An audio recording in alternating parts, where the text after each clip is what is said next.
কোনো ক্ষতি করতে পারবে না। আপনার ঘরে সকল বিপদ আপদ থেকে আল্লাহ আপনাকে হেফাজত করবেন।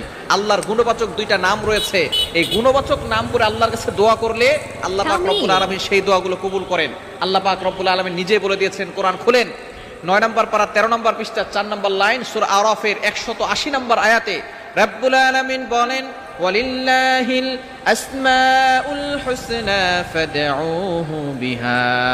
আল্লাহ পাক রব্বুল আলামিনের গুণবাচক কিছু নাম রয়েছে, এই নাম করে কোনো ব্যক্তি যদি দোয়া করে আল্লাহ পাক রব্বুল আলামিন তার সকল দোয়াগুলো কবুল করে নেন। গুরুত্বপূর্ণ দুইটা নাম। অনেক সময় আমরা বিপদে পড়ে যাই, অনেক সময় দুশমন আমাদেরকে ক্ষতি করে বিপদে ফেলতে চায়, অনেক সময় জাদু করে, অনেক সময় ব্ল্যাক ম্যাজিক করে, কুফরি কালাম করে, অনেক দুশমনরা আমাদেরকে ক্ষতি করার জন্য ওত পেতে বসে থাকে। আপনি যদি রাত 12টার পরে অর্থাৎ শেষ সময়, মধ্যভাগের পরে শেষ সময়, এই সময় যদি আল্লাহর দুইটি গুণবাচক নাম পড়তে পারেন, আল্লাহ পাক রব্বুল আলামিন দুশমনের